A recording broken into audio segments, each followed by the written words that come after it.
ఆన వచ్చే ఆశ వచ్చే సేన వచ్చే సత్తు విచ్చే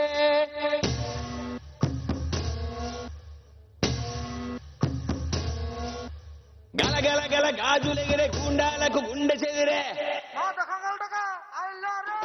మన మన మన మన మన మన అన్న సరిగ్గా 10 సంవత్సరాల క్రితం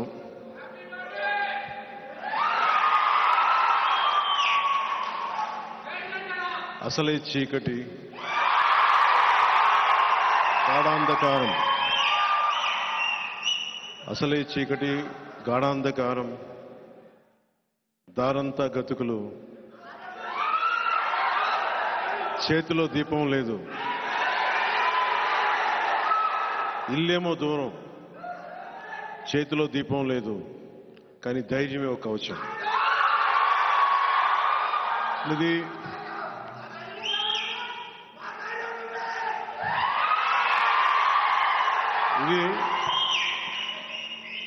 ఎందుకు ఈ కవితా పంక్తులు చెప్పాను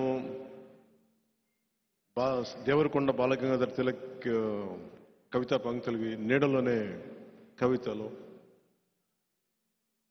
ఇది ఏ సందర్భంలో చెప్పాను ఎందుకు 2014లో చెప్పాల్సి వచ్చింది అనడానికి జనసేన ఒక మధ్యతరగతి మనిషికి కోపం వచ్చి రాజకీయం చేస్తే ఎలా ఉంటుందో జనసేన సగటు చిన్నపాటి ఉద్యోగాలు చేసుకొని ఉద్యోగస్తుల కుటుంబంలో నుంచి వచ్చి సంఘం కట్టుబాట్లకి తల ఉంచి ముందుకెళ్తూ ట్యాక్సులు కడతా ఎవరిని ఇబ్బంది పెట్టకుండా తనదైన జీవితం బతికే ఒక సగటు మధ్య తరగతి మనిషి వాళ్ళ కోపం వాళ్ళ ఆవేదన అవన్నీ నలిపి నన్ను వాళ్ళ కోపం నన్ను జనసేన పార్టీ పట్టించేలా చేసింది ఎప్పుడో మద్రాసులో ఇప్పుడు చెన్నై బుక్ ఫెయిర్లో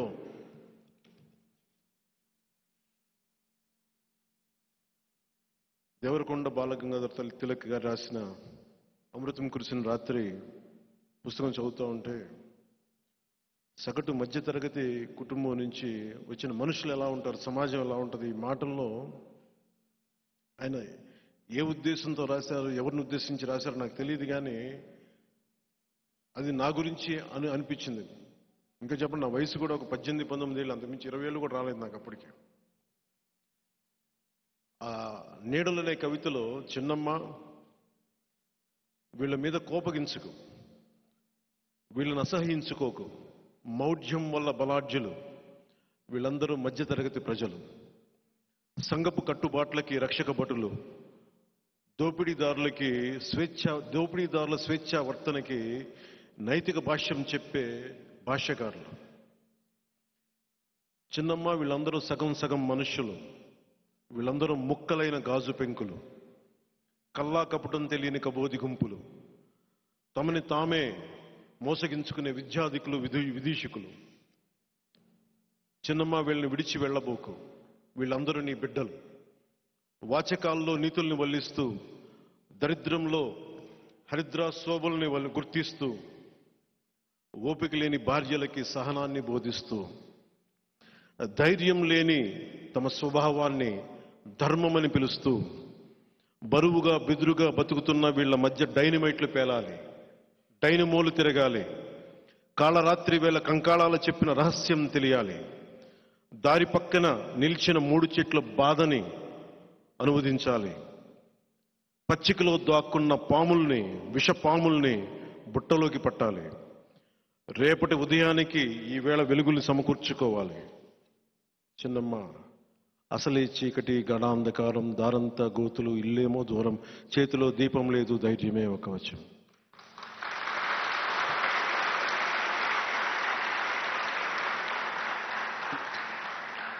ఈ పదాలు ఈ కవిత నేను చదువుతున్నప్పుడు ఒక సగటు మధ్యతరగతి కుటుంబాలకు చెందిన వ్యక్తిగా, ఒక ఉద్యోగి కొడుకుగా, ఒక సూపర్ స్టార్ తమ్ముడిగా కంటే కూడా నేను ఒక ఉద్యోగి కొడుకుగానే పెరిగాను. నేను నా బాధ, నా వ్యధ అధికారాన్ని దుర్వినియోగం చేసే వ్యక్తులు చేసే తప్పులు,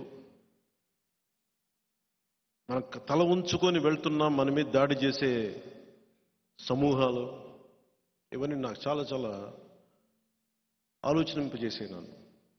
నేను ఏదైనా చేద్దాం అనుకునే తపంతో గోపీచంద్ గారిది అసమర్థుని జీవయాత్ర అని ఉంటుంది. అసమర్థుని జీవయాత్రలో తనను తాను నిందించుకుంటా ఉంటాడు. ఈ రెండు ఒకే సమయంలో పక్క పక్కన చదివాను.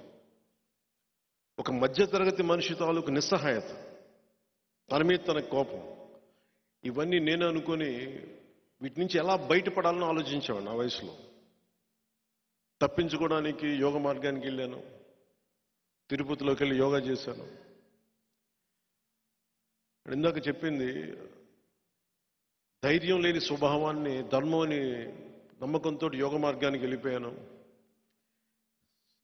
అలాంటి సమయంలో మా అన్నయ్య వచ్చి,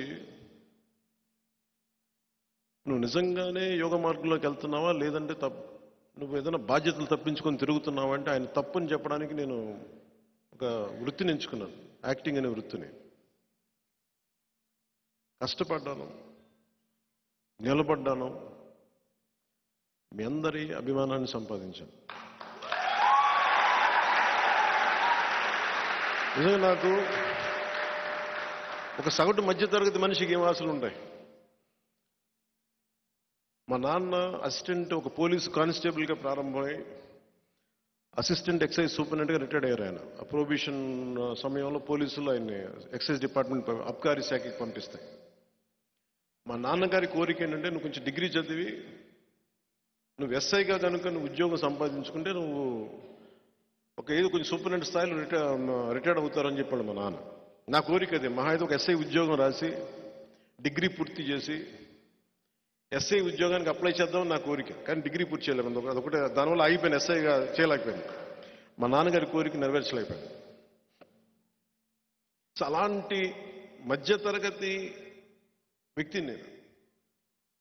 ఎప్పుడు చిరంజీవి గారి పక్కన కూర్చొని ఆయనతో పాటు తిరుగుతూ ఉంటే, నీకు ఏం అవ్వాలందంటే, నాకు మ్యాక్సిమం నీకు బాడీ గార్డ్ అవ్వాలందో, అంతకుమించి నాకు వేరే కోరికలు లేవు. అంటే నాకు నిజంగా పెద్ద కోరికలు లేవు. నాకు ఏదో నేను అద్భుతంగా సాధించేయాలి ఏం కోరికలు లేవు. నాకు ఏదో అలా బతికేస్తూ ఉండేవాడిని. నాకున్నదల్లా ఒక కోపం ఉండేది. ఒక సగటు మనిషి మీద, హక్కుల మీద కొడితే మటుకు వచ్చే కోపం నాకు. ప్రతి మధ్యతరగతి మనిషికి ఉండే కోపం. ఆ కోపమే నన్ను ఇక్కడ దాకా తీసుకొచ్చింది. చాలా దీర్ఘ క్రోధి అంటాను చూసా, అది మంచిగానే నేను చెప్తున్నాను. అంటే ఒక కోపాన్ని దాచుకుంటే, జలసాలో ఒక డైలాగ్ ఉంది, అక్కడికి వస్తే కోపం, అది సమూహానికి వస్తే విప్లవం అవుతుంది.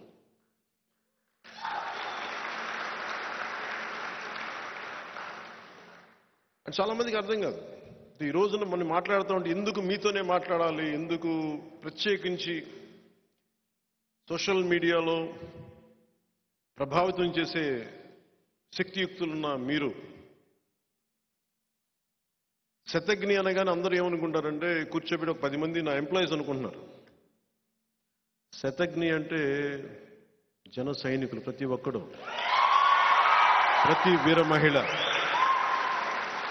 అన్యాయం కోసం తిరగబడ్డ ప్రతి ఒక్కడు శతజ్ఞిలా పేలుతాడు.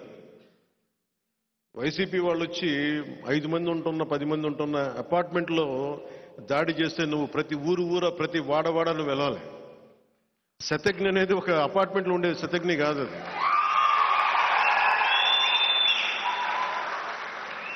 వాళ్ళ మనస్తత్వానికి మనం ఏం సమాధానం చెప్తాం? ఇది నేను దీనికి జనసేన ఆవిర్భావానికి చాలా నలిగాను.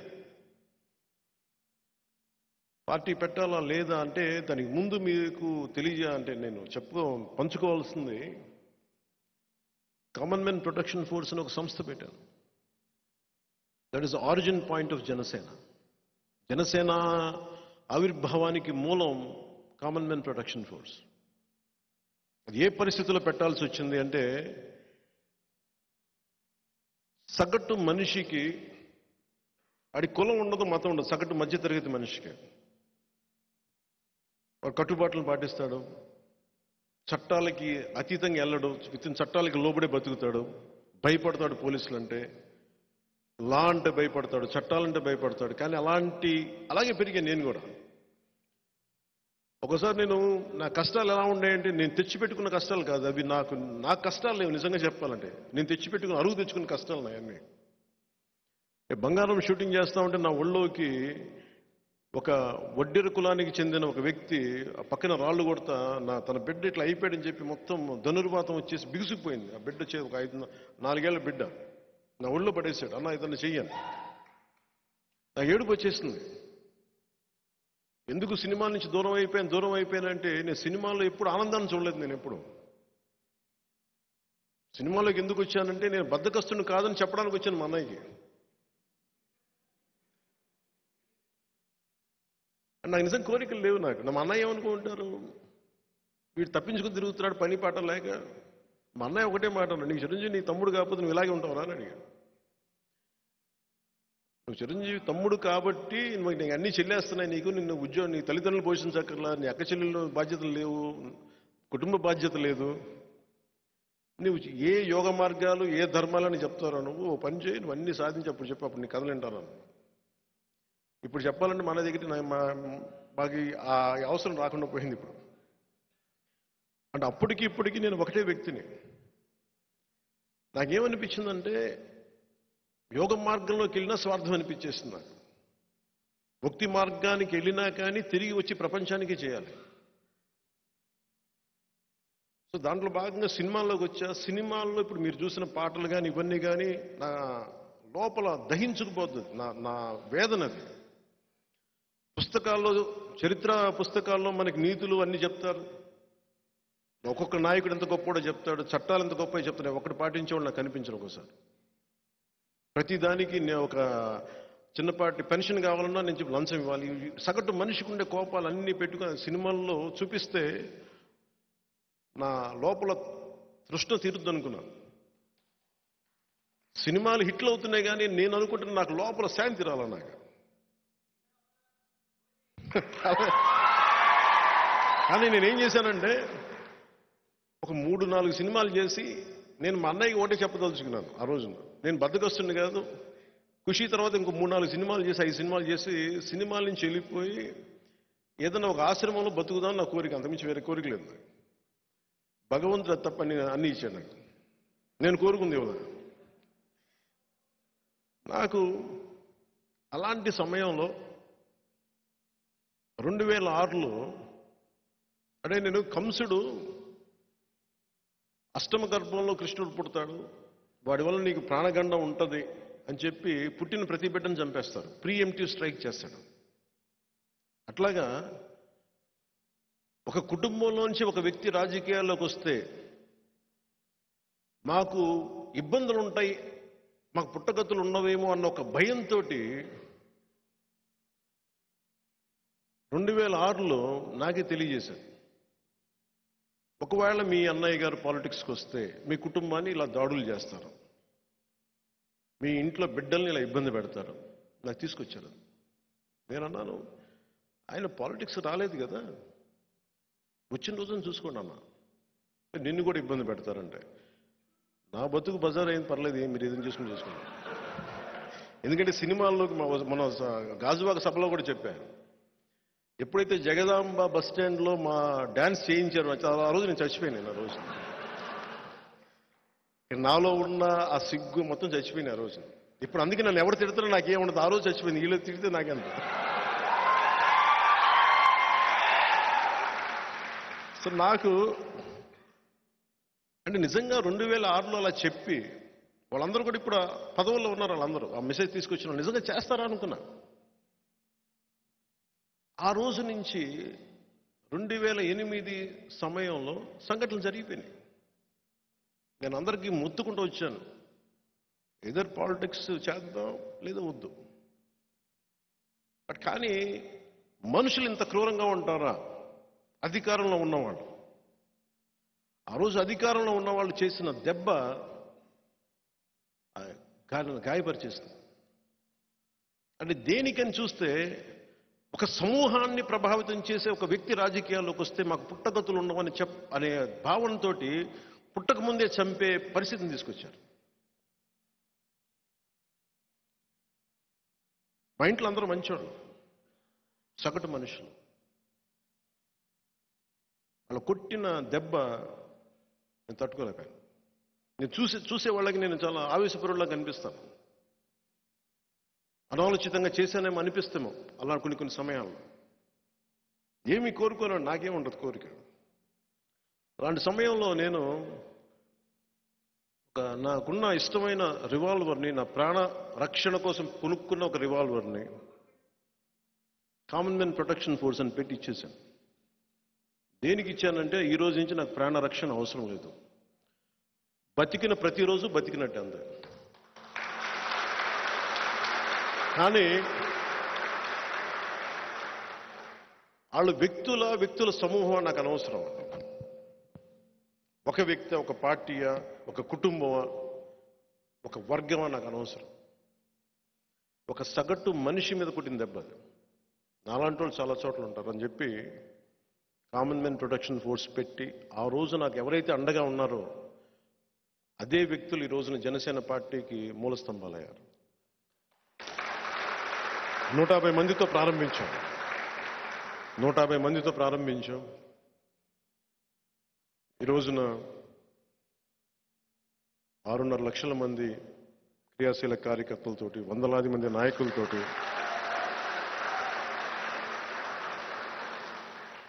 2014 మార్చి ఒక హోటల్లో పెడితే ఒక దశాబ్దం తర్వాత 2014 మన సొంత ఆఫీసులు పెట్టుకున్నాం. ఇలాంటి పరిస్థితుల్లో చాలా నలిగాను నేను. ఒక ఆశయం కోసం వచ్చిన వాడిని ఓడిపోతే నాకు ఎలా అనిపించిందంటే శూన్యం అనిపించింది. నేనేం ఆశించలా.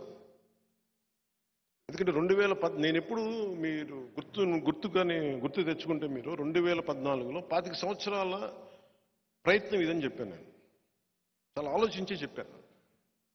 ఎందుకంటే 2009లో నేను కామన్ మెన్ ప్రొటెక్షన్ ఫోర్స్ పక్కన పెట్టిన తర్వాత వచ్చిన రాజకీయ ప్రస్థానంలో ఎవరెవరు వచ్చి దూరిపోయారు. 18 మంది ఎమ్మెల్యేని గెలిచిన తర్వాత కూడా నిలబెట్టుకోలేకపోతే నాకు అనిపించింది పార్టీ నడపలేమని చెప్పి వచ్చిన వ్యక్తులు ఈ రోజున మంత్రి పదవులు అన్నీ పడతా ఉండి నాకు అనిపించింది ఒక బలమైన సర్పాన్ని కూడా చలిచీమలు చంపేస్తాయి అనడానికి నిదర్శనం ఆ ప్రయాణం. అలాంటి చలిచీమలు నేను పక్కన పెట్టుకోలేదు. అలాంటి చలిచీమల్ని నేను అధికారం కోసం పెట్టుకోలేదు, మార్పు కోసం వచ్చాను.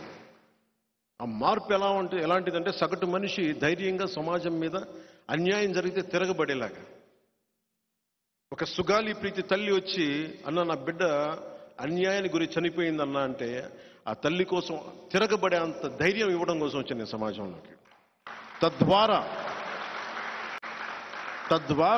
అధికారం వస్తే సంతోషం, కానీ అధికారం లేకపోతే మేము ఏం చెయ్యం అనే పరిస్థితి నుంచి నేను పక్కన పెట్టేశాను.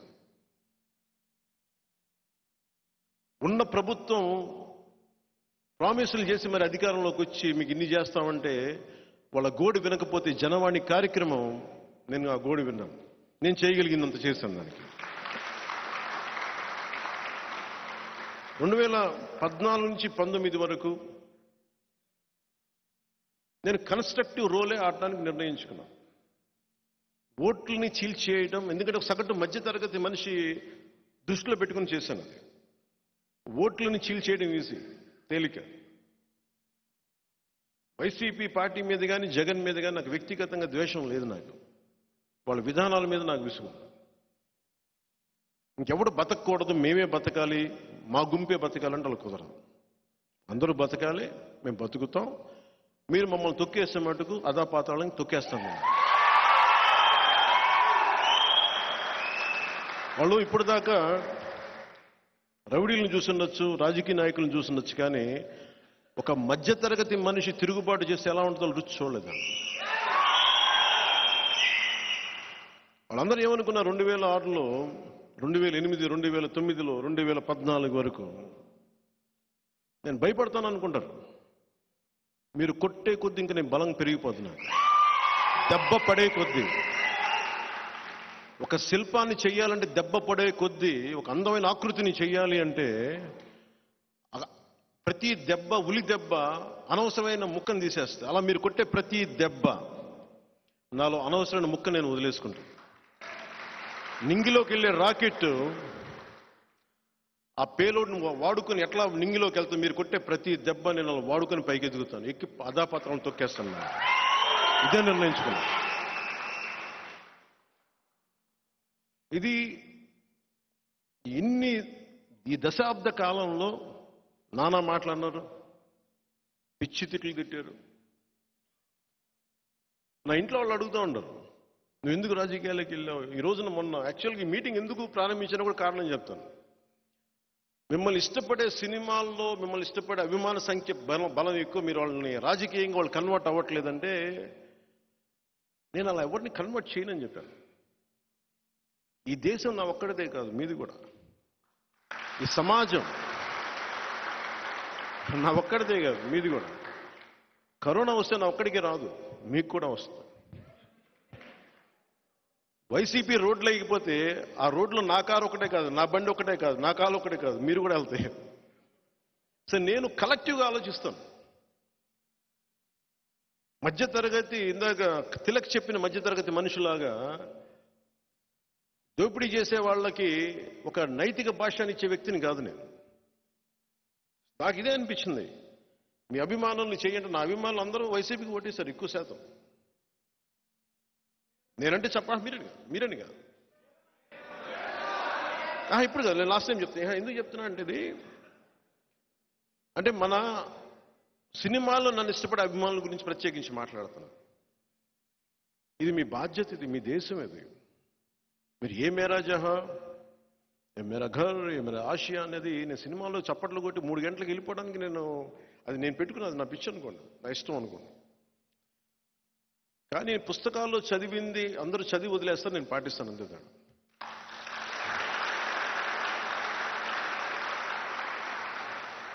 ఇది నేను పెట్టుకుంది ఎక్కడ మారాలి, ఇది ఒక ప్రయత్నం అయితే చేద్దాం. ప్రతి ఒక్కళ్ళు ఏమంటాం, సినిమాలో జరిగింది మనకి నిజ జీవితంలో జరగదు. ఎందుకు జరగదు? ఇదే సినిమాల్లో మీరు గంగతో రాంబాబు, ఇది గంగవరం వస్తుంది. మత్స్యకారుల గురించి మాట్లాడే గంగ అంటే గంగవరం వస్తుంది తప్ప కెమెరామెన్ గంగతో రాంబాబు రావట్లా. అంటే నేను అందులో ఒక సీన్ ఉంటుంది, మీరు అందరూ రండి అని సినిమాలో ఎక్కువ చెప్తే అది చాలా మంది అనుకోవచ్చు అలా నిజంగా వస్తారా అని. సినిమాల వరకు సాధ్యమే కానీ నిజ జీవితంలో జరుగుద్దా అని చాలా మందికి ఒక ఇది ఉంటుంది. అది పవన్ కళ్యాణ్ జీవితంలో అయితే జరుగుతుంది. ఇది అంటే నేను ఏం ఆశించను. Be the change you want to be. నువ్వు ఏ కళ అయితే కంటున్నావో ఆ కళ నువ్వుగా, ఏదనుకుంటున్నావో సమాజం ఎలా ఉండాలనుకుంటున్నావు అది నువ్వుగా. నేను ఎవరిని ఏం అడగల, ఎవరిని ఏం ఆశించను. నాతో పాటు నడవమని చెప్పను, నాతో పాటు పోరాటం చేయమని చెప్పను. నేను నడుచుకుంటూ ముందుకెళ్తాను. మనలాగా వాళ్ళ గ్రాఫిక్స్ లేవు మనం ఉన్నవాళ్ళు. మన గ్రాఫిక్స్ పెట్టుకోవాల్సిన అవసరం, మన గ్రాఫిక్స్ సినిమాలో, వాళ్ళ గ్రాఫిక్స్ పాలిటిక్స్లో అది తేడా. వైసీపీకి గ్రాఫిక్స్ సినిమాలో వైసీపీకి గ్రాఫిక్స్ పాలిటిక్స్లో, సభల్లో. మనం సినిమాల్లో కూడా నేను వాడను. ఎందుకు వాడినంటే మళ్ళీ గ్రాఫిక్స్ మళ్ళీ కూర్చోబెట్టి ఆ టెక్నీషియన్ సరిగ్గా ఉండరు దొరికిపోతాం అని చెప్పి వాడను. పాపం వాళ్ళు ఏంటో అనుకోవాలా, దొరికిపోయారు. 15 లక్షల మంది జనాభా అంటే నాకు తెలుసు కదా, ఒక 6-7 లక్షలు వస్తేనే ఊరు కథలు ఆగిపోతాం. 15 లక్షలు అంటే అంటే వాళ్ళ ఉద్దేశం గ్రాఫిక్స్ ఉన్నాయని ఒక్క ధైర్యం. నాకు గ్రాఫిక్స్ ఎలాగా మనల్ని ఎక్స్పోజ్ చేస్తే బాగా తెలిసినోండి. సినిమాల్లో గ్రాఫిక్స్ బాగా లేకపోతే మన బ్రోలో కూడా సరిగ్గా బాగా లేకపోతే నన్ను తిట్టారు, ఏంటి గ్రాఫిక్స్ అండి. పాపం జగన్కి గ్రాఫిక్స్ మీద అవగాహన లేదు కాబట్టి ఇలా చేసి ఇందాక చెప్తున్నట్టుగా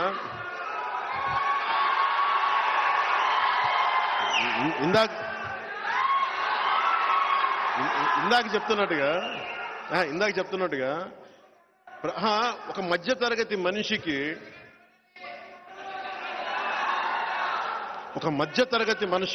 కోపం వస్తే వాడు తిరుగుబాటు చేస్తే ఎలా ఉంటుందో వైసీపీ వాళ్ళకి విశాఖపట్నం చూపించాం.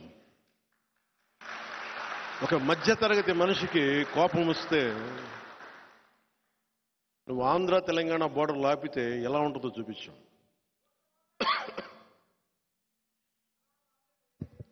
ఇది విప్లవం అనేది కర్రలు కత్తులు కటాలు పెట్టుకొని రారు. అన్యాయం ఎక్కువైపోయింది, ఇంకా తప్పదు అనుకున్నప్పుడు ప్రజలు రోడ్ల మీదకి వస్తారు. నేను వస్తుంటే ఆపేశారు, కారు మీద ఆపేశారు, గాల్లో ఆపేశారు.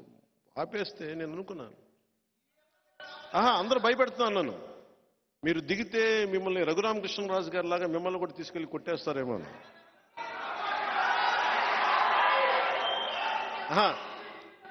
అలాగే ఆ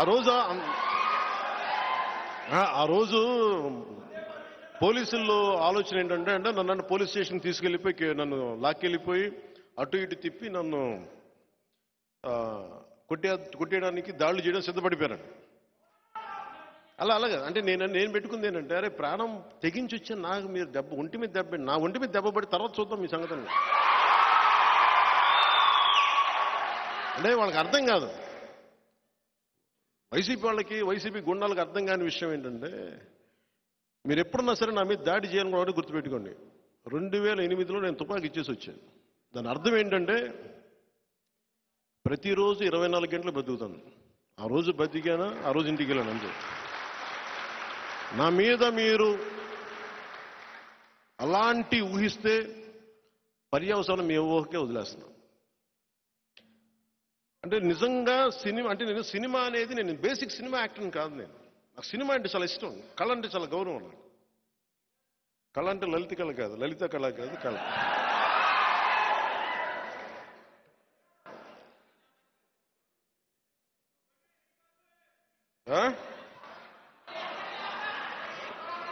అలాగే అంటే నేను ఈ 10 ఏళ్లలో ఒక్కొక్క ఇన్సిడెంట్ తలుచుకుంటే, ఇప్పుడు నన్ను ఎవరన్నా పార్టీ పెట్టమంటే నేను ఆలోచిస్తాను.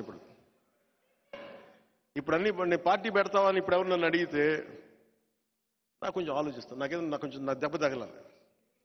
అంటే నిజంగా చెప్పాలంటే నాకు ఇప్పుడు ఇంకా దెబ్బలు తగిలింది. ఈ 10 ఏళ్లలో సినిమాల్లో ఉన్నంతకాలం నాకేమీ జరగల. ఆ 2006లో ఒక చిన్నపాటి ఇన్సిడెంట్ తప్ప. కానీ ప్రజల కష్టాలే నా కష్టాలు అనుకున్నా, ప్రజల ఏడుపులే నా ఏడుపులు అనుకున్నా, ప్రజల కన్నీళ్లే నా కన్నీళ్ళు అనుకున్నా. నాకు చెగువేరా ఎందుకు ఇష్టం అంటే, ఎర్నెస్టో చెగువేరా లోక్నాయక్ జయప్రకాష్ నారాయణ్ గాని,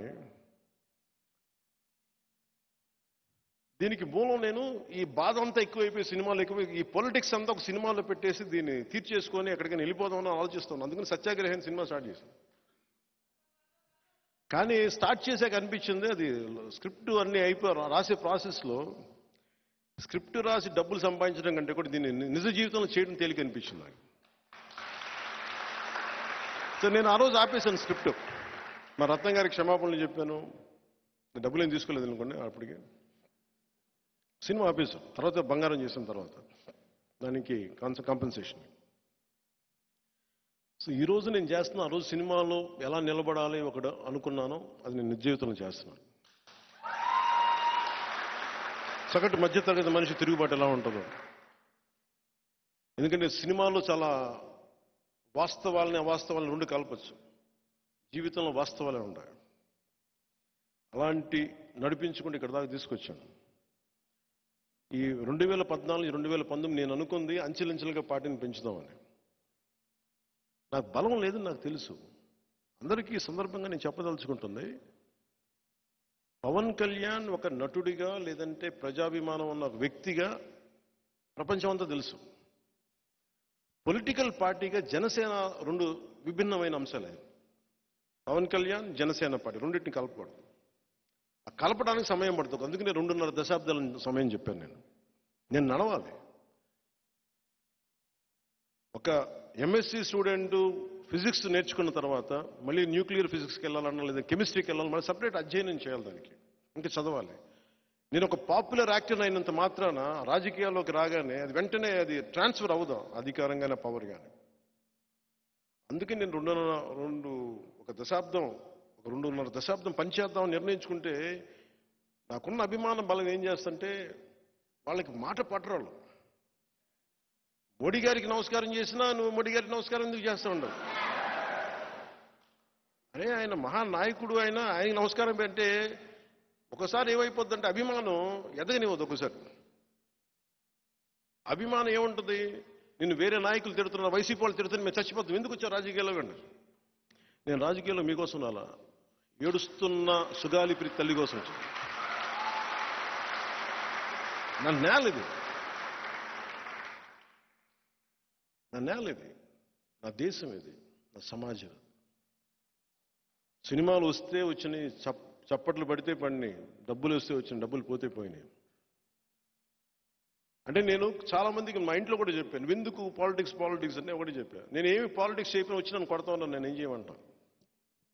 శుభ్రంగా సినిమాలు కూర్చొని చేద్దామంటే అత్తారింటికి దారేదిని పని కట్టుకొని నన్ను ఇంటర్నెట్లో రిలీజ్ చేశారు. చెప్పాను, నన్ను బతకనివ్వరు ఎవరన్నా. నా ఎదుగుదల నాకు శాపం అయిపోయింది. మీరు గుండెల్లో ఉన్న అభిమానమే నాకు శాపం అయిపోయింది. ఇంతకాడికి రాజకీయం చేద్దాం, రాజకీయం చేసుకున్నాను. నాకు ఆ భయాలు లేవు నాకు. సో 2014-19 నుంచి అంచెలంచెలుగా పెంచుదాం అనుకున్న పార్టీ నేను ఇబ్బంది పడుతుంది. ఈ పార్టీకి రికగ్నైజ్డ్ పొలిటికల్ పార్టీ అయిపోయింది జనసేన. 18 లక్షల పైచిలకు ఓట్లు వచ్చినాయి మనకి. అదే కనుక ఒక 10 నియోజకవర్గాల్లో కనుక ఉండుంటే దాదాపు ఒక 2 ఎంపీలు, 10-12 సీట్లు ఎమ్మెల్యే సీట్లు ఈ పార్టీ రికగ్నైజ్డ్ పొలిటికల్ పార్టీ అయిపోయింది. ఆ రోజు నా వ్యూహాన్ని ఎవరు అమలు చేయనివ్వలేదు. నేను వెళ్తే జనం వచ్చేస్తారు, లక్షలాది మంది జనం, లక్షలాది ఓటర్లు కాదు. చాలా చాలా నాకు స్పష్టత ఉంది,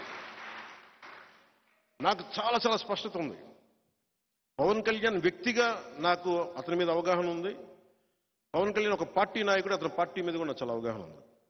అందుకే నాకు వ్యూహం నాకు వదిలేయండి ఎందుకని అడుగుతానంటే, నన్ను అర్థం చేసుకున్నంతగా నాకు అరమరికలు ఉండవు నా దగ్గర. చాలా బ్లాక్ అండ్ వైట్లో చూస్తాను పవన్ కళ్యాణ్ అనే వ్యక్తిని. కానీ మీ గుండెల్లో అభిమానం అంటే మీరని కాదు, బట్ నన్ను ఇట్లా చూద్దాం అనుకున్న వాళ్ళకి ఎవరి దగ్గర తగ్గడం ఒప్పుకోరు. తగ్గడం చాలా అవసరం, చాలా చాలా అవసరం. చిన్నప్పుడు మా టీచర్ చెప్పేవాడు, తను తగ్గించుకున్నవాడు హెచ్చింపబడిన. తగ్గే కొద్ది ఎదుగుతాం తప్ప నాశనం. అణిమాది అష్టసిద్ధుల్లో అణిమ చిన్నపాటి అణువు రూపం దాల్చడం. అంతేగాని అది పరిస్థితులు కుదరనప్పుడు, పరిస్థితులు ముందుకు తీసుకెళ్ళినప్పుడు you have to cut down your size. అంతేగాని బయట ఇక్కడ ఈ స్థానం ఉంది కదా అని ఇక్కడ నేను చెలాయిస్తానంటే కుదరదు ఇక్కడ. అందుకే నేను ఈ స్థానాలన్నింటినీ కూడా 19లో నేను చాలా ఒక 30 స్థానాలు పోటీ చేద్దాం అనుకున్నాను. ఆ రోజు నన్ను అందరూ కూర్చోబెట్టి ఇవి చేసి ఒత్తిడి పెడితే నిస్సహాయత వదిలేశాను. నా దారుణం ఏంటంటే నేను ఓడిపోతున్నాను సంగతి కూడా నాకు తెలుసు. కానీ యుద్ధం చేసేటప్పుడు ఇంక ఓటమి చేయాలో అపజేయాలని ఆలోచించాం, యుద్ధమే చేయాలి. నాకు ఆ జ్ఞానం ఉంటుంది కదా, మనకు ఓట్లు పడతాయా పడవా అని. భీమవరంలో కూడా నాకు ఓడిపోతాను అర్థమైంది. నాకు ప్రచారం ముగించగానే నాకు అర్థమైంది నేను భీమవరంలో ఓడిపోతున్నాను. గాజువాకలో అయితే ఎలా ఓడిపోతాను నాకు అర్థమైంది. భీమవరం ప్రచారం నాకు అర్థం, నేను ఓడిపోతాను. వీటన్నిటిని తట్టుకొని సినిమాలన్నీ ఆపేసుకొని డబ్బులు లేక కొన్ని నేషన్ వైడ్ ఫిల్మ్స్ తీయగలిగే కేపబిలిటీస్ ఉండి ఇంత అభిమాన బలం ఉండి నేను అనుకుంటా ఉన్నా, ఒకడికి ఇంత పిచ్చి మంచిదా అని అనుకున్నా. ఓడిపోయిన తర్వాత సమాజం మీద కానీ దేశం మీద ఇంత పిచ్చి మంచిదా అనుకున్నా. కానీ భగవంతుడు నాకు ఒకటే చెప్పాడు, అది నీ బాధ్యత, నువ్వు నిర్వర్తించు. కర్మయోగి నువ్వు, అంతే చేయాలి. కర్మయోగమే చేయాలి, ఫలితం నీకు అనవసరం. పార్టీని ఎలా నడపాలో నాకు తెలియలే, డబ్బులు ఎక్కడి నుంచి వస్తాయి. అలాంటి సమయంలో నాకు వెన్నంటి ఉన్న నా స్నేహితుడు, నా సన్నిహితుడు అయిన త్రివిక్రమ్ శ్రీనివాస్ గారికి మనస్ఫూర్తిగా ధన్యవాదాలు తెలుపుతాను. అంటే నేను సమాజం కోసం ఆలోచిస్తే నా కోసం ఆలోచించేవాడు ఒక ఉండాలి కదా. అలాగా వచ్చి నా కోసం ఒక వకీల్ సాబ్ అనే సినిమా చూపించి ఇది బాగుంటుందేమో చూడండి అంటే, అలాగా వచ్చి ఒక 3-4 సినిమాలు చేశాం. నా కోసం ఒక స్క్రిప్ట్ రాసి, ఆయనకి ఏమాత్రం నేను పాలిటిక్స్కి వెళ్ళడం ఇష్టం లేదు ఆయనకి. కానీ నా వ్యధ భరించలేక ఆయన జల్సాలో కూడా ఆ ఇంటర్వెల్ సీను నా కోపం, అది సగటు మనిషి తాలూకు కోపం ఇంటర్వెల్ సీన్ అది. నేను చిన్నప్పుడు ఒక టీన్స్లో ఈ ఉద్యమాల వైపు వెళ్ళిపోదాం అనుకునేవాడిని. ఆ కోపం అట్లాగే ఉండిపోయి నా వ్యధ చూసి ఆయన కనీసం ఇతనికి సినిమాలు ఈ డైలాగులు రాసేస్తే ఇక ఆగిపోతాడేమో, పాలిటిక్స్ వెళ్ళడేమో అనుకొని జలసాల డైలాగులు రాశారు. దాని తర్వాత ఇంకా పెట్టిరిగిపోయాను నేను. సో సినిమాలు ఆగట్లా, ఇంకా ఆయన చేతులతో వదిలేసారు, మీ ఇష్టం, మీరు ఏం చేసుకున్న నా వల్ల కాదు. అది అనడానికి తప్పదు కాబట్టి ఇంక ప్రయాణంతో ఆయన నన్ను భరిస్తూ ఉంటాడు. అలాగే నన్ను అండగా ఉన్న చాలాసార్లు అనిపిస్తుంది, నా కుటుంబం నన్ను ఎంత అర్థం చేసుకున్నారో నాకు తెలియదు, నా రక్తం ఎంత అర్థం చేసుకున్నారో తెలియదు. మారుమూల ఎక్కడో ఆదిలాబాద్లో ఒక తాండాలో ఉండే ఒక తల్లి, ఒక యువకుడు, నిర్మల్లో ఉండే ఒక యువకుడు, ఇక్కడ మారుమూల శ్రీశైలం అడవుల్లో ఉండే ఒక చెంచు యువకుడు, రాజోల్లో ఒక 2 బిడ్డలున్న ఒక ఆడబిడ్డ, మీరందరికీ నేను ఎంత తేలిక అర్థమవుతానంటే గుండెల్లో పెట్టుకుంటారు మీరు నన్ను. నేను చెప్పకర్లా, నేను ఏంటో నేను చెప్పకర్లా, కానీ ఒకసారి మా ఇంట్లో వాళ్ళకి నేను చెప్పుకోవాల్సి వస్తుంది నేనేంటో. బంధం దగ్గరయ్యే కొద్దీ చూడటం కష్టంగా ఉంటుంది. మీరు దూరం నుంచి చాలా ట్రాన్స్పరెంట్గా, చాలా పారదర్శకతతో చూస్తారు. మీరు నన్ను మోడీ గారికి అర్థమవుతాను, మీకు అర్థమవుతాను, నాతో పాటు పనిచేసే కొద్ది మందికి నేను అర్థం కాను. ఎందుకు అర్థం కానంటే నా మీద ఆశ ఉంది. ఒక కప్పు కాఫీ ఇచ్చి కూడా ఎమ్మెల్యేలు ఆశిస్తారు నా దగ్గర. ఒక ఆరెంజ్ జ్యూస్ ఇచ్చి కూడా నా మీద నువ్వు ఎమ్మెల్యే అయిపోవాలని ఆశిస్తారు నా మీద.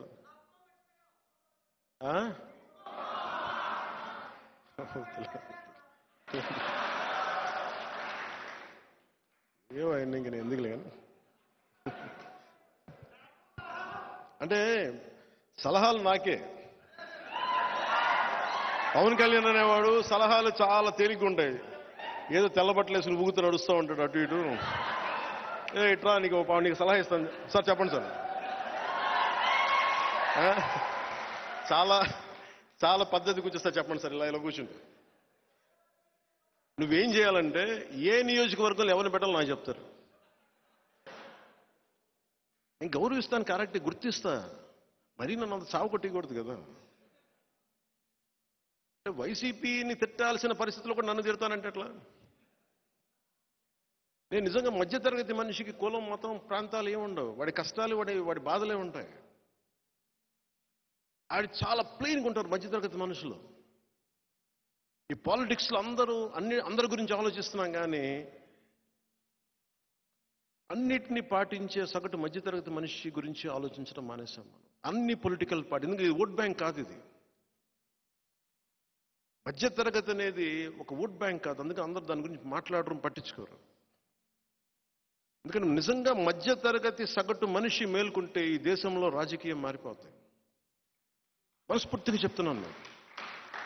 మీ వేదనలు, మీ కోపాలు, మీ తాపాలు ఇంటర్నెట్లో, సోషల్ మీడియా హ్యాండిల్స్లో కొట్టేసి వదిలేస్తున్నాం.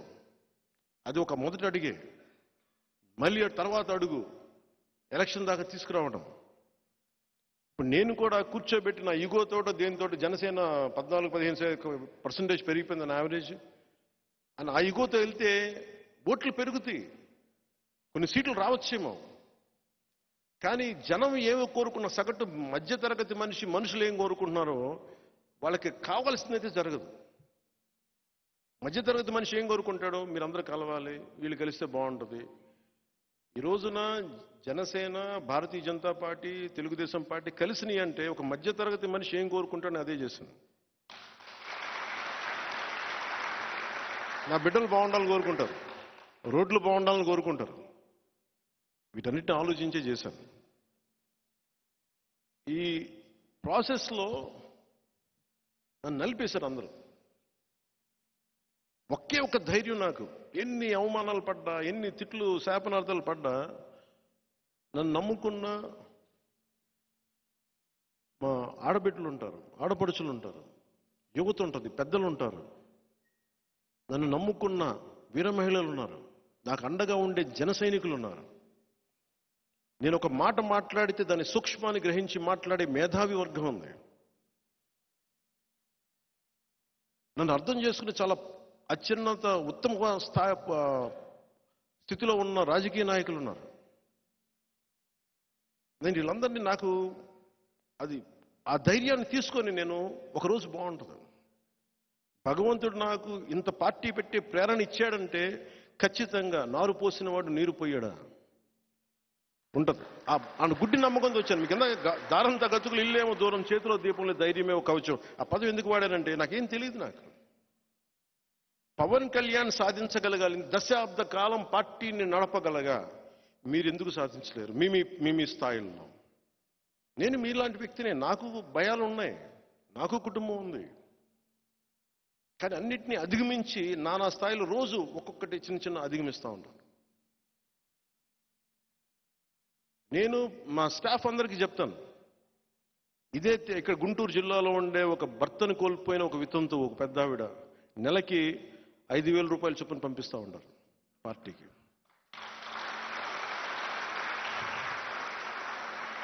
రాజోల్లో రోజుకి 500-600 సంపాదించే ఒక కూలి, ఒక రైతు కూలి, రోజుకి అతను కోరికంటే 100 రూపాయలు జనసేనకి పంపించడం.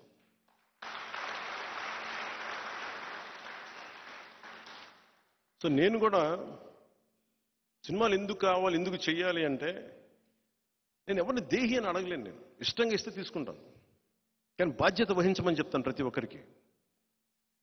నేను కూడా నిన్న రీసెంట్గానే ఒక 10 కోట్ల రూపాయలు పార్టీకి విరాళంగా ఇచ్చాను నేను. అంటే నేనేమనుకుంటానంటే, ఒక రైతు కూలీకి 100 రూపాయలు ఇవ్వగలిగినప్పుడు పవన్ కళ్యాణ్ 10 కోట్లు ఇవ్వలేడా? ఇది నేను ఆలోచించాను. అలాగే నన్ను అండగా ఉండే చాలామంది పెద్దలు కొన్ని లక్షలు ఇవ్వగలుగుతున్నప్పుడు నేను నా కోట్లు ఇవ్వలేనా అనిపిస్తుంది. అన్ని దాచుకుని ఏం చేసుకుంటాను నేను? కామన్ మ్యాన్ ప్రొడక్షన్ ఫోర్స్ పెట్టినప్పుడు ఇదే మాట మాట్లాడాను. డబ్బులు సంపాదిస్తున్నాం, ఏం పెట్టుకుంటాం ఆ డబ్బుని? ప్రజలకి పంచలేని డబ్బు ప్రయోజనం ఏంటి? డబ్బు అవసరం, అంతేగాని డబ్బుని తీసుకొని ప్యాకెట్లో పెట్టుకుని మూల పంచడానికి కాదు. డబ్బు అనేది అవసరం. నేను సినిమాలే చేయకపోతే నాకు డబ్బు రాదు. ఇన్ని వేల మంది రైతులకి, కౌలు రైతులకి ఇవ్వగలిగే స్థాయి ఉండేది కాదు నాకు. సో డబ్బు సంపాదన చాలా అవసరం. ఇది ఎందుకు చెప్తున్నాను ఈ మాట అంటే, వెల్ఫేర్ వర్సెస్ డెవలప్మెంట్. వెల్ఫేర్ అంటే ప్రజల తాలూకు సమాజం, వాళ్ళకి కష్టాలకి మనం అండగా ఉండటం, వాళ్ళు చేయలేని పరిస్థితుల్లో ఉన్నప్పుడు మనం చేయూతనివ్వడం. అలాగే అభివృద్ధి కూడా కావాలి. అభివృద్ధి అనేది మనం సింపుల్గా చెప్పాలంటే, నేను సినిమా చేస్తే వచ్చిన డబ్బుని వెల్ఫేర్ అనే కౌలు రైతుల ద్వారా నేను ఇస్తాను. నేను అర్థాన్ని అసలు సినిమాలే చేయలేకుండా ఎక్కడి నుంచి తీసుకురాను డబ్బులు? అభివృద్ధి అనేది లేకుండా ఎక్కడ పథకాలు ఇస్తాం? ఇది ప్రతి మధ్యతరగతి మనిషి ఆలోచిస్తూ ఉన్నాడు దేశంలో. పథకాలు ఉండాలి, వెల్ఫేర్ ఉండాలి. అందుకని జనసేన, టీడీపీ కానీ మేము భారతీయ జనతా పార్టీ వీళ్ళందరం కూడా మేము చెప్తుంది welfare with development, not just welfare. అప్పులు తెచ్చి అభివృద్ధి అనేది కాదు. అందుకని నేను మాటిస్తున్నాను ప్రతి ఒక్కరికి కూడా అభివృద్ధి అనేది ఉంటుంది. దాంతోపాటు జగన్ చేసేదానికంటే కూడా 10 ఎక్కువే ఉంటుంది. కానీ ఎందుకంటే మాకు అవసరాలు లేవు. ఒక 10 లక్షల రూపాయలు 10,000 కోట్లు డబ్బు వస్తే రాష్ట్ర ఖజానాలోకి 10,000 కోట్లు వస్తే పాపం జగన్ 5,000 కోట్లు ఉంచుకుంటాడు. ఒక 5,000 కోట్లు దాంట్లో ఒక 500 కోట్లు మిగతా వాళ్ళకి పంచాలి. 4,500 కోట్లలో 500 కోట్లు సిద్ధం సభలకి, ఇంకో 450 కోట్లు సిద్ధం అన్న పోస్టర్లకి,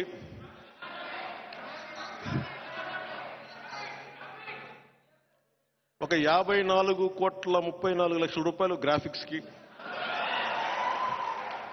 మిగతా డబ్బు వెల్ఫేర్కి.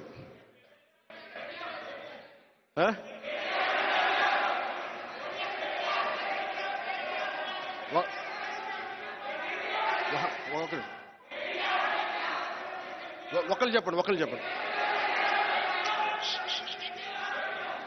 వద్దు కూర్చో. నేను అడిగిన వాళ్ళు చెప్పండి. అలాగే నేను అడిగిన వాళ్ళు, నేను ఒకళ్ళు పాయింట్ చేస్తాను, వాళ్ళు చెప్పండి.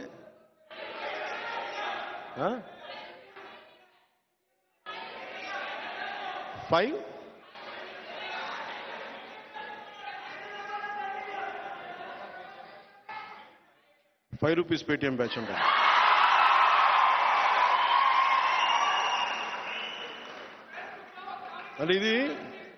అంటే మిగతాది వెల్ఫేర్కి ఇస్తారు. ఆ డబ్బులు అయిపోతే మళ్ళీ అప్పులు తేవాలి. అప్పులు తెచ్చి వెల్ఫేర్ చేసుకుంటూ వెళ్ళిపోతే ప్రతి ఆటో డ్రైవరు, ప్రతి మహిళ,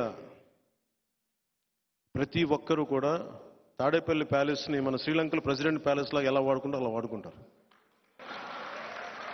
ఇది సరదాగా మాట్లాడుకుంటున్నాం అని కాదు, కానీ శ్రీలంక ఒక అధ్యక్షుడికి జరిగినప్పుడు ఆంధ్రప్రదేశ్ ముఖ్యమంత్రి జరగదని గ్యారంటీ అండి. అంటే నువ్వు కూర్చోబెట్టి భయపెట్టేద్దాం అంటే కుదరవు.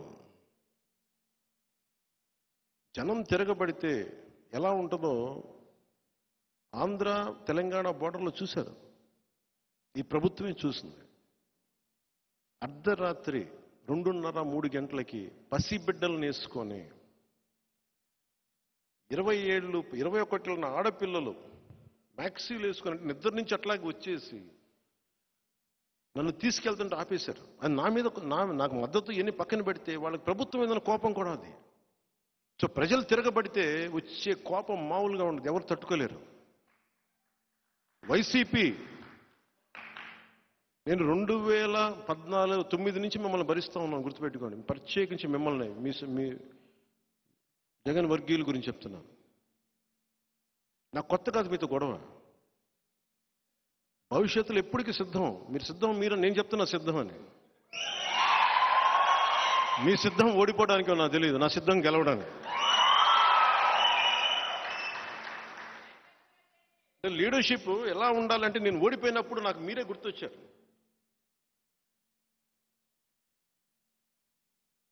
అంటే చేసిన ఒక తప్పు ఎక్కడికి కర్మ కట్టేయాలి. ఇది ఈ నెలలో 2009లో మేము పార్టీని నిలబెట్టుకోలేకపోతే దానికి శిక్ష నాకు పడింది.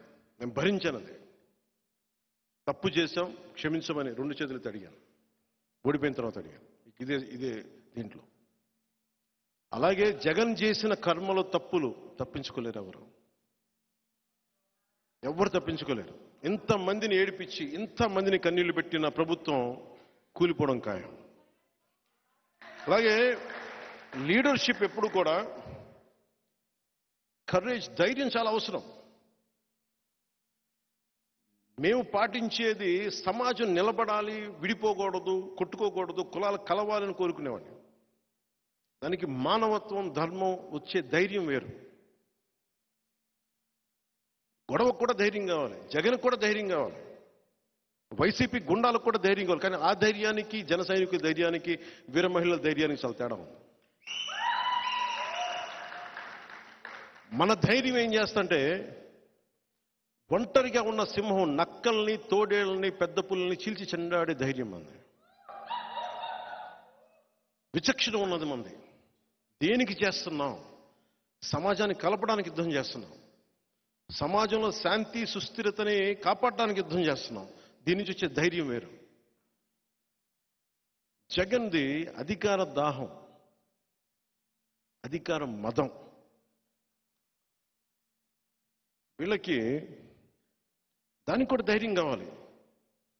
అలాంటి ధైర్యాన్ని ఎదుర్కోవాలంటే జనసేన లాంటి స్ఫూర్తితో ఉన్న, ధైర్యంతో ఉన్న సమూహమే కావాలి. దీనికి అన్ని పార్టీలకి గుర్తుపెట్టుకోండి, 5 సంవత్సరాల్లో అన్ని పార్టీలకి జనసేన వెన్నెముకలో నిలబడింది. ధైర్యం ఇచ్చాం, మనం నిలబడ్డాం. దురదృష్టవశాత్తు అది మనం ఒక్కళ్ళమే దాన్ని సద్వినియోగం చేసుకుంటే ఖచ్చితంగా మనకి అలయన్స్ లేకుండా అధికారం స్థాపించే స్థాయి ఉండేది. కానీ లీడర్షిప్ చాలా త్యాగంతో కూడుకున్నది. 2 సార్లు టీలు కాఫీలు అందించేసి రోజు నా ఆఫీసులో తిరుగుతా ఎమ్మెల్యేలుగా అయిపోవాలనుకునే వ్యక్తులు చాలా కష్టం. ఇది 2009 కాదు, 2024, 2014 నుంచి స్టార్ట్ చేశాను. అలా కాఫీలు టీలు అందించి పెన్ను పేపర్లు పట్టుకొచ్చి ఎమ్మెల్యేలు అయిపోయిన మంత్రులు కూడా ఉన్నారు ఇప్పుడు వైసీపీలో. వాళ్ళని కాదు, అది అర్థం అవ్వాల్సిన వాళ్ళకి అర్థమవుతుంది. ఎందుకు చెప్ప అలాగే నేను ఈరోజు కూడా మీకు మాట ఇస్తున్నాను. నా చుట్టూ కోటరీ కట్టలేరు. నేను ఎప్పటికప్పుడు బద్దలు కొడతా ఉంటాను. నేను 10 రోజులు ఇటు తిరగగానే నా చుట్టూ ఒక కోటరీ ఏర్పడిపోతుంది. తెలుసు, ఇంకెవరిని బయట వాళ్ళని రానివ్వరు. నేను మళ్ళీ అది బద్దలు కొడతా ఉంటాను. అందుకని పని చేసే వాళ్ళని ఖచ్చితంగా గుర్తిస్తాను నేను.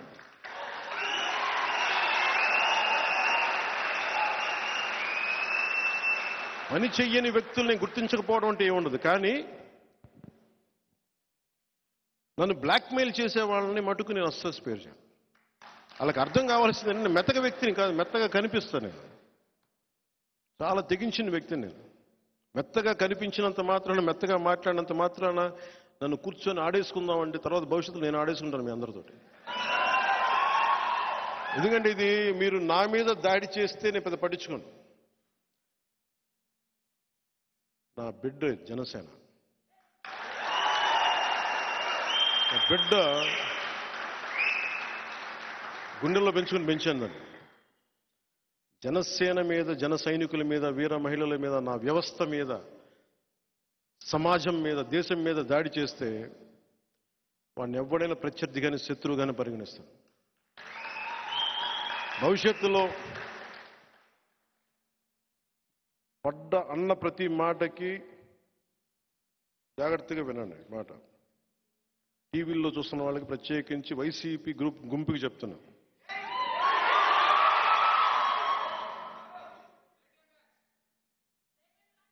వాళ్ళ గురించి అంత మాటలు ఆలోచించండి. వాళ్ళు చాలా చిన్న మనుషులు. మీరు అనవసరంగా వాళ్ళని పెంచి పెద్ద చేస్తారు. ఈ వైసీపీకి నన్ను బద్నాం చేద్దామని ఆలోచించే ప్రతి ఒక్కరికి కూడా చెప్తున్నాను, భవిష్యత్తులో ఎవరిని వదలం. గుర్తుపెట్టుకోండి.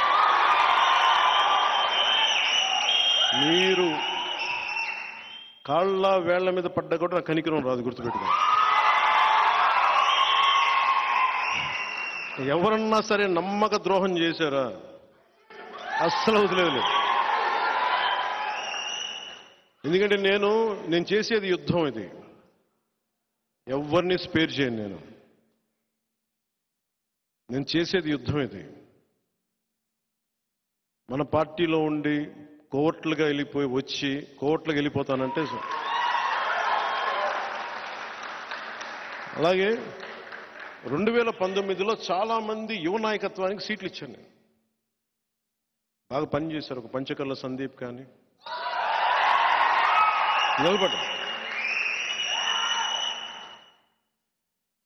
ఒక టీసీ వరుణ్ కానీ, మేము తెలియపోవచ్చు. అనంతపురం చాలా మంది యువత, ఒక చైతన్య కానీ, ఒక రామ్మోహన్ కానీ, వీళ్ళందరూ కూడా చాలా బాగా చేశారు పనులు. ఇలాంటి చాలా మంది ఉన్నారు. ఒక పోతిని మహేష్ కానీ. నేను ఎవరిని అంటే సమస్య ఏమొచ్చిందంటే, అందరినీ ప్రొవైడ్ చేయడానికి 2 సమస్యలు. కొంతమందికి ఇవ్వగలిగాను, ఇచ్చి ఈ అలయన్స్లో భారతీయ జనతా పార్టీ కోరుకోవడం వల్ల కొన్ని సీట్లు వదులుకోవాల్సి వచ్చింది అదనంగా. దాంట్లో కొంతమంది మన వాళ్ళే నష్టపోయారు. మధ్యవర్తిత్వం వహిస్తే ఏమి నష్టపోతామో నాకు బాగా అర్థమైంది. పెద్ద మనసుతో వెళ్తే మనం చిన్న చేసుకున్న వాళ్ళు అయ్యాం. కానీ మంచిదే. నేను పెద్ద మనసుతో చేసిన తగ్గించుకున్నా కానీ 5 కోట్ల మంది ప్రజలకి మా వాళ్ళు 10 మంది త్యాగం నిజంగా మంచిదే. విదురు నీతిలో ఒకటి ఉండదు. ఒక రాజ్యం కోసం, ఒక కుటుంబం కోసం ఒక వ్యక్తి, ఒక గ్రామం కోసం ఒక కుటుంబం, ఒక రాజ్యం కోసం ఒక గ్రామాన్ని వదులుకోక తప్పదని. అంటే ఒక రాజ్యక్షేమం కోసం గ్రామాన్ని కూడా వదులుకోక తప్పదని. అలాగే ఒకసారి మేము రాజ్యక్షేమం కోసం, ఆంధ్ర రాజ్యక్షేమం కోసం నాతో సహా మేము త్యాగాలు చేయాల్సి వచ్చింది. ఒక పార్లమెంట్ సీట్ కూడా వదులుకోవాల్సి వచ్చింది. స్వయాన మా అన్న,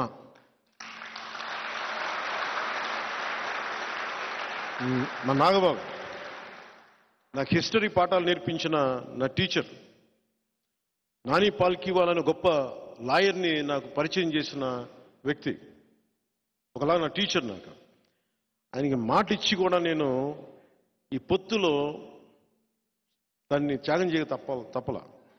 అలాంటిది మా అన్న ఈరోజు పొద్దునే లెటర్ పంపించాడు. ఏం పర్లేదు, నేను నీకు అండగా ఉంటాను. నువ్వు చెప్పిన 21 నియోజకవర్గాల్లో,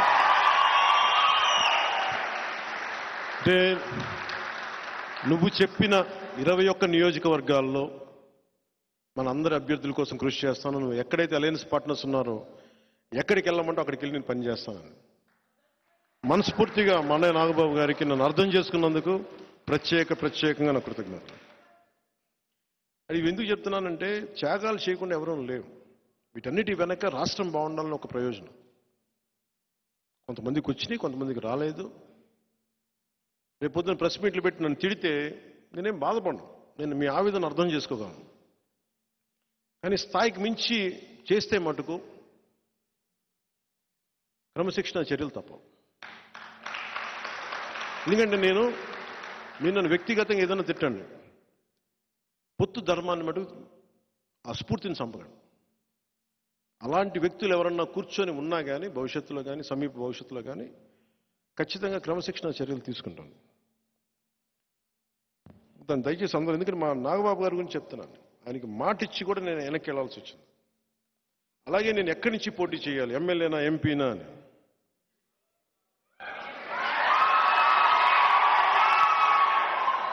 మీరు చెప్పండి.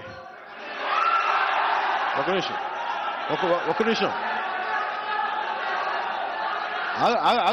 ఆగండి. ఒక నిమిషం ఆగండి. వినండి మాట వినండి మాట. సైలెన్స్. క్వైట్. ఒక్క నిమిషం. అలాగే ఇప్పుడు నాకున్న తిరుపతి నిన్న ఇచ్చేసాను. అలాగే అన్నిటికంటే కూడా పిఠాపురం వీటన్నిటికంటే కూడా నేను అడిగేది వినండి. అలాగే అది బాగుంది.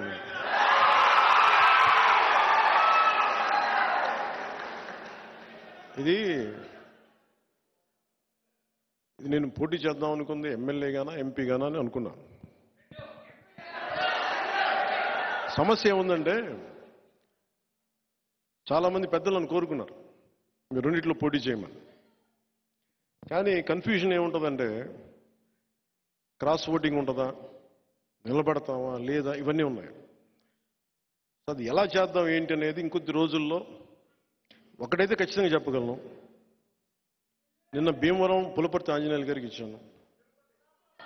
తిరుపతి ఏమో మన జంగ శ్రీనివాసులు గారికి ఇచ్చాను. గాజువాకేమో తెలుగుదేశం వాళ్ళు తీసేసుకున్నారు అనుకుంటాను ప్రస్తుతానికి. సో పోనీ పిఠాపురం తీసుకుందామంటే మా ఉదయ్ ఉన్నాడు ఇక్కడ. సో ఉదయ్ని ఏం అడగాలి తెలియట్లే. సో ఉదయ్ని అడిగి పిఠాపురం ఖాయం చేసుకోమని చెప్తాను.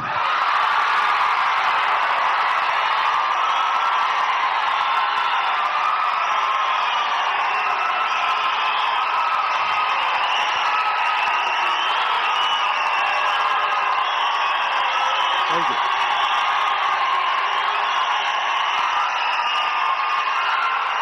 పిఠాపురం నేను 2009 నుంచి కూడా 2009 నుంచి కూడా 2009 నుంచి కూడా అందరూ 2014లో పార్టీ పెట్టగానే ఫస్ట్ నాకు పిఠాపురం నుంచి అడిగారు పోటీ చేయమని. మళ్ళీ తెలంగాణలో అడిగారు పోటీ చేయమని. మళ్ళీ పిఠాపురం నుంచి వచ్చింది, 2 చోట్ల నుంచి వచ్చింది ముందుగా. కానీ పిఠాపురం నేను ఎందుకు పోటీ చేయట్లేదు లాస్ట్ టైం అంటే, నేను రాష్ట్రం కోసం ఆలోచించేవాడిని. నేను నిజంగా చెప్పండి, నా ఎన్నికల గురించి నేను ఎప్పుడు ఆలోచించలే. నేను మ్యాక్సిమం అనుకున్న అనంతపురం అర్బన్కి నిలబడదాం, వల్ల అనంతపురం జిల్లాలో నిలబడదాం. అందుకు 2015లో పార్టీ ఆఫీస్ అక్కడి నుంచే ప్రారంభించాను, మంగళగిరి నుంచి ప్రారంభించాను, అక్కడి నుంచి ప్రారంభించాను, అనంతపురం నుంచి. కానీ దాన్ని ఇప్పుడు నేను ఒక బాధ్యతను మోస్తున్నప్పుడు, నేను ఒక బాధ్యత ఇచ్చినప్పుడు దాన్ని మోసుకెళ్లే వ్యక్తుల సమూహం లేదు నాకు అక్కడ. అందుకని వదిలేయాల్సి వచ్చింది. తిరుపతి ఆల్రెడీ ఇచ్చేసి మనం ఎన్నిసార్లు చెప్పాలి. ఇప్పుడు ఇదేంటంటే జనసేన పవన్ కళ్యాణ్ పిఠాపురం నుంచి పోటీ చేస్తున్నారు.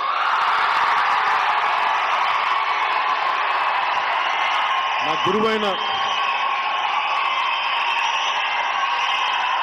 గురువు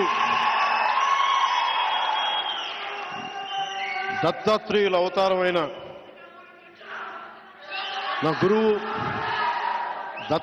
అవతారమైన శ్రీపాద శ్రీవల్లభుడు జన్మస్థలం అది, శక్తిపీఠం అది. అక్కడి నుంచి పోటీ చేస్తాం. అనంతపురంలో కొడదాం తర్వాత భవిష్యత్తులో. ఇప్పుడు పొత్తు కొట్టనే, తర్వాత జనసేన కొడదాం.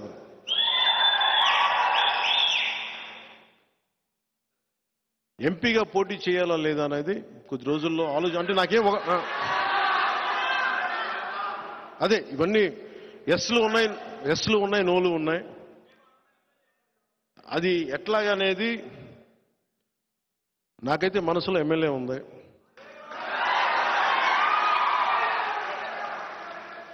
అందుకే నేను దాని మీద ఏం వ్యాఖ్యానించట్లేదు. పెద్దలతో మాట్లాడి నా నిర్ణయం చెప్తాను వాళ్ళకి.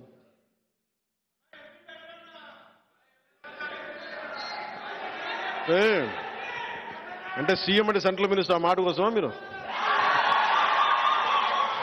చేద్దాం ముందు కాదు, కొంత నేలని ఇక్కడ కడుగుతాం. ఇక్కడ కొంత పార్టీ నిర్మాణం ఎలా జరగాలి,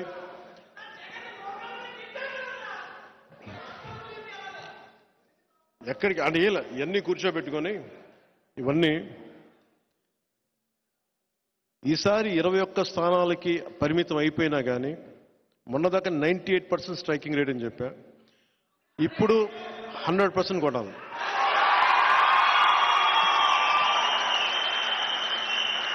పొత్తులో ఉన్న మద్దతుదారులకి, తెలుగుదేశం మద్దతుదారులకి, భారతీయ జనతా పార్టీ మద్దతుదారులకి ఈ సభావేదికని పురస్కరించుకుని, అలాగే మన మద్దతుదారులందరికీ, ప్రజాస్వామ్యాన్ని నిలబడాలని కాంక్షించే ప్రతి ఒక్కరికి కూడా నా విన్నపం,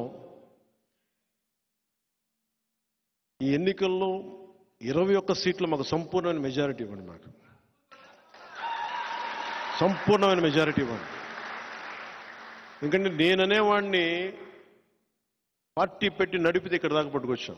21 సీట్లు వస్తే ఏ స్థాయిలో చూపించగలను, నాకు ఒక్క అవకాశం ఇవ్వమని కోరుకున్నాను.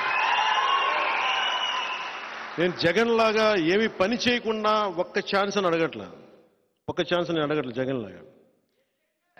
నాకు మీకు 10 సంవత్సరాల తర్వాత ఇప్పుడు నోరు తెరిచి అడుగుతున్నాను, మా 21 సీట్లని, మా పొత్తుని గెలిపించండి.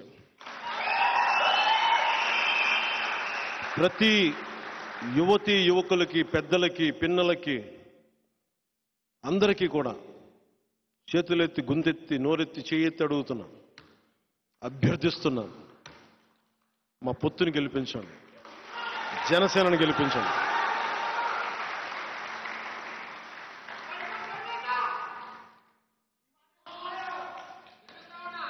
ఎవరికి ముగింపు వాక్యాలుగా ఇల్లేమో దూరం అని చెప్పాను కదా. ఇప్పుడు 10 సంవత్సరాల తర్వాత అధికారం అనే ఇల్లు కనుచూపు మేరలో ఉంది. ఒకప్పుడు దీపం లేదు, కానీ ఇప్పుడు చేతిలో వెలుగులు విరజమ్మే కాగడం ఉంది. గుండెల నిండా ఒక పవన్ కళ్యాణ్కే కాదు ధైర్యం, మొత్తం సమూహానికి ఉంది ధైర్యం. మనం కాకపోతే ఇంకెవరు, జనసేన కాకపోతే ఇంకెవరు. సో మనస్ఫూర్తిగా మీ అందరికీ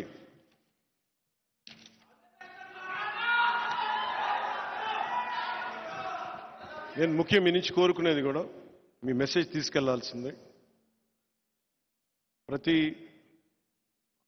నా దగ్గర హిందూ ధర్మం, ఇస్లాం, క్రిస్టియన్ సెపరేట్గా ఉండదు. నేను మానవతావాదిని, జాషువా విశ్వనరుణ్ణి, దాశరథి కృష్ణమాచార్య ఆ పోరాట స్ఫూర్తిని నింపుకున్నవాడిని, గుంటూరు శేషేంద్ర శర్మ తాలూకు గుండెల్లో ఉండే ధైర్యాన్ని నింపుకున్నవాడిని, శ్రీశ్రీ విప్లవాన్ని, తిలక్ తాలూకు వేదనని, వీళ్ళందరినీ గుండెల్లో పెట్టుకున్నవాడిని. నా వల్ల ఈ సమాజానికి మేలే చేస్తాను తప్ప చెడు చేయను.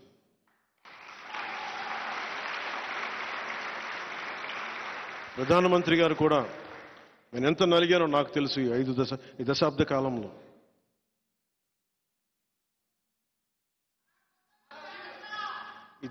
కాలంలో ఎంత నలిగానో నాకు తెలుసు. ఈ 5 సంవత్సరాల్లో ఆంధ్రప్రదేశ్ సుస్థిరత కోసం ఎంత తపన పడ్డానో నాకు తెలుసు. ఈ రోజున భారతీయ జనతా పార్టీ మన పొత్తులోకి రావటం వల్ల జగన్ తోకను కట్ చేస్తున్నాం ఈరోజు.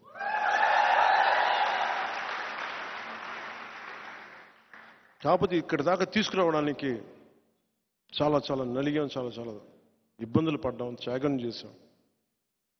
ఇది అందరూ గ్రహిస్తారని, దీన్ని గుర్తిస్తారని వ్యక్తిగతంగా నేనేం గుర్తింపు కోరుకోను. కానీ రాష్ట్ర ప్రయోజనాల కోసం అందరం కలిసికట్టుగా ఉండాలి. Beyond cost, beyond creed, beyond religion, beyond region, we all should be as one. ఒకళ్ళే.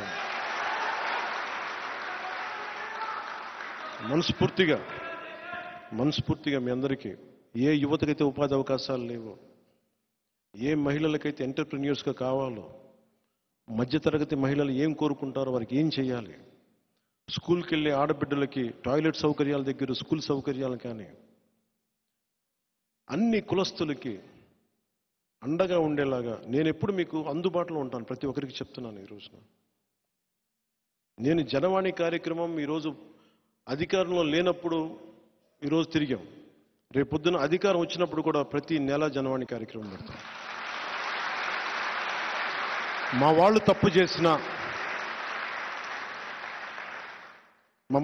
తప్పు చేసినా అది మీరు నా దృష్టికి తీసుకొస్తే మేము కరెక్ట్ చేసుకుంటాం. మనస్ఫూర్తిగా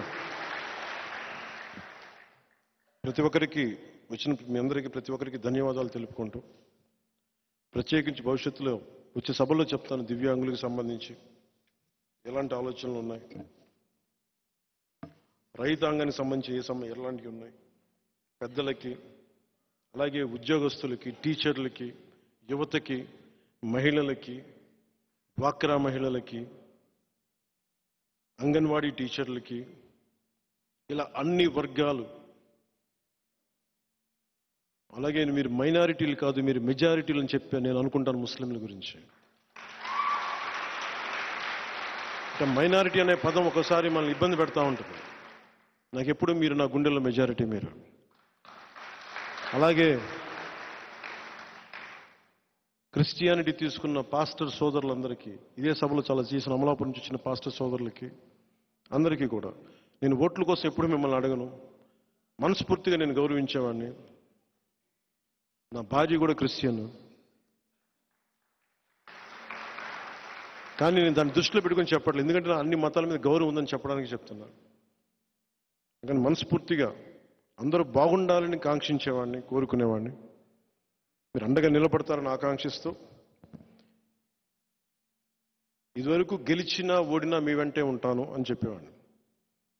ఇప్పుడు గెలుస్తున్నాం, గెలిచే తీరుతున్నాం, మీ వెన్నంటే ఉంటాం. కష్టాలు అయిపోయినాయి. ఇప్పుడు ఛాలెంజ్లే ఉన్నాయి. ఛాలెంజెస్ ఏంటంటే భవిష్యత్తు నిర్మాణం ఎలా చేయాలి, దాని మీదే ఛాలెంజ్. జగన్ పోతున్నాడు, వైసీపీ పోతుంది, పొత్తు గెలుస్తుంది. ఏ రౌడీ మూకలైతే అరాచకం చేసినాయో ఆ రౌడీ మూకలకి జనసేన అనే శక్తి చూపిస్తాం. ఇది మనస్ఫూర్తిగా మీ అందరికీ ఈ మెసేజ్ అంతా మీ మాధ్యమాల ద్వారా బయటికి తీసుకెళ్ళండి. ఎక్కువ మందిని ఓటింగ్ తీసుకొచ్చేలా చేయండి. 18 సంవత్సరాలు నిండిన యువతీ యువకుల్ని పొత్తుకేసేలా మీరు మాట్లాడండి, కన్విన్స్ చేయండి. ఆంధ్రప్రదేశ్ రాష్ట్రాన్ని చీకటి నుంచి వెలుగులోకి తీసుకురండి. మనందరి బాధ్యత ఇది. నా బాధ్యత నేను నిర్వర్తిస్తున్నాను. మీ బాధ్యత మీరు, మనందరి బాధ్యత ఎవరి కాళ్ళు నిర్వర్తిద్దాం. సోషల్ మీడియా గురించి. సోషల్ మీడియా ఒక గ్రేట్ టూల్. అది కత్తిని తీసుకెళ్లి జగన్ చేతిలో పెడితే బాబాయ్ని చంపేస్తాడు. సజ్జల్ గారా? నాకు తెలియదు. నాకు చాలా కాంప్లెక్స్డ్ తీరుస్తున్నాయి, నాకు తెలియదు. అది బాబాయ్ గారు చనిపోయారు. అంటే సోషల్ మీడియా టూల్ అంటే కత్తి లాంటిది. దాంతో కూరగాయలు చేసి కట్ చేసి కూరపప్పు వండుకోవచ్చు, బతకచ్చు. ఎదుటి మనుషులను పొడి చేయొచ్చు. కోడి కత్తితో కూర్చొని డ్రామాలు కూడా చేయొచ్చు. కానీ సోషల్ మీడియా సచ్ టూల్. నేను ఎందుకు సోషల్ మీడియాలో కూడా చాలా అరుదుగా వాడతాను, అవసరమైన మేరకే వాడతాను. ఫాలోవర్స్ కోసం ఈ పిచ్చిగా నేను చేయలేను. నేను లైక్స్ కోసం, డిస్లైక్స్ కోసం నేను చూడను. కాకపోతే social media is the greatest tool. ఒక తెల్ల పేపర్ ఇస్తే, దాని మీద ఒక కవి రాస్తే, శ్రీశ్రీ రాస్తే మహాప్రస్థానం వస్తాయి. జగన్కి ఇస్తే బూతులు వస్తాయి. So social media such a great tool. మీరు విదేశాల్లో కూర్చొని ఇక్కడది మీరు నిర్ధారించకండి. సోషల్ మీడియాని ఎంతవరకు వాడాలో అంతవరకే వాడండి. Social media has become a menace in a way. చచ్చిపోతున్నారు చాలామంది, నలిగిపోతున్నారు. అది ఈ పొలిటికల్ రైవల్స్కి అది వెపన్ అయిపోతుంది. మన వాళ్ళకు కూడా చెప్తున్నాను, మీరు ప్రత్యర్థులను తిట్టేటప్పుడు కూడా ఒకవేళ మీరు భాషని తట్టుకోలేనంతగా తిడితే మటుకు ఇందుకు తిడుతున్నామని వాళ్ళకి పోస్ట్ చేయండి, తప్పక తిడుతున్నామని. అంతేగాని మీరు ఎదురుపడిపోయి చిన్నపాటి కామెంట్ నేను తిట్టినా కానీ కొంచెం భరించండి. పాలన మహా అయితే ఏం జరుగుద్ది? మీరు ఒకటి ఆలోచించండి, ఆకాశం మీద ఉమ్మేస్తే ఎక్కడికి వెళ్తుంది? మహా అయితే కుడి కన్ను మీద కానీ ముక్కు మీద కానీ పడుతుంది.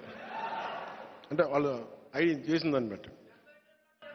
జనసేన ఏదైనా కాదు, మనం సోషల్ మీడియాని బీ రెస్పాన్సిబుల్. ఎందుకంటే సోషల్ మీడియాలో భవిష్యత్తులో ఒక డేటా ప్రొటెక్షన్ బిల్ వస్తుంది, డేటా సెక్యూరిటీ బిల్, ఇవన్నీ వస్తున్నాయి. అందువల్ల ఇప్పటి నుంచే దీన్ని మనం క్రమబద్ధీకరణ చేసుకుంటే it would be great tool. అలాగే ఆర్టిఫిషియల్ ఇంటెలిజెన్స్,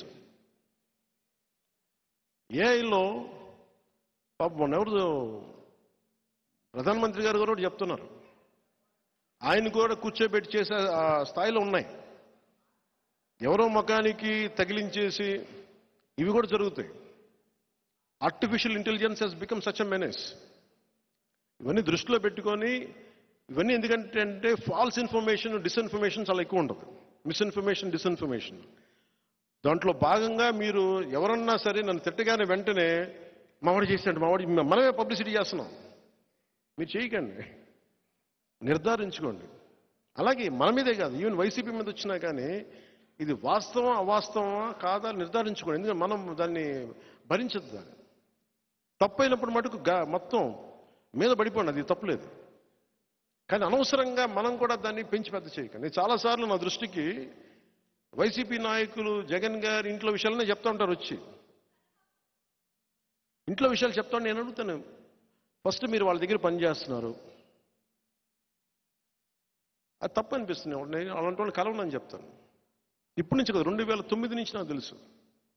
రాజశేఖర రెడ్డి గారికి సంబంధించి పనిచేసే వాళ్ళు నా దగ్గరికి వచ్చి ఆయన గురించి ఇలా చెప్తా ఉంటే ఫస్ట్ ఆయన మీకు జీవితం ఇచ్చాడు, జీతం ఇచ్చాడు ఆయన. ఆయనకి ద్రోహం చేసినవాడు మళ్ళీ నాకు ద్రోహం చేయని గ్యారంటీ అండి, అవసరం వెళ్ళిపోయాను. అందుకని అంటే ఇలాంటివి ఉంటాయి.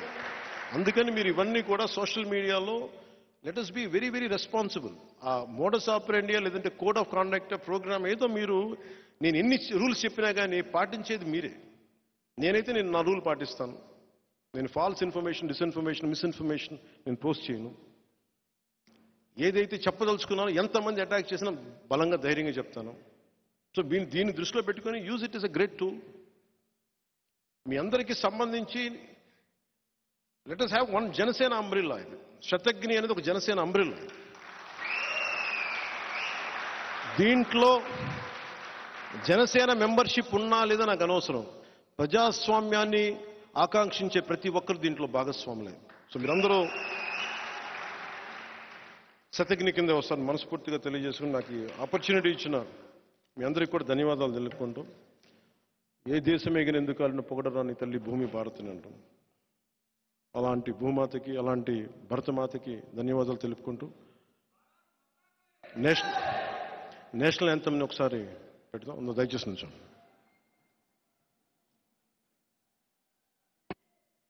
जनगण मन अधिनायक जय हे भारत भाग्य विधाता। पंजाब सिंध गुजरात मराठा द्राविड़ उत्कल बंगा।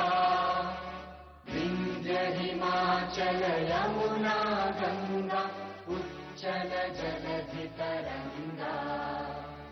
तव शुभ नामे जागे, तव शुभ आशीष मागे। गाहे तव जय गाथा, जन गण मंगलदायक जय हे भारत भाग्य विधाता। जय हे जय हे जय हे जय जय जय जय हे।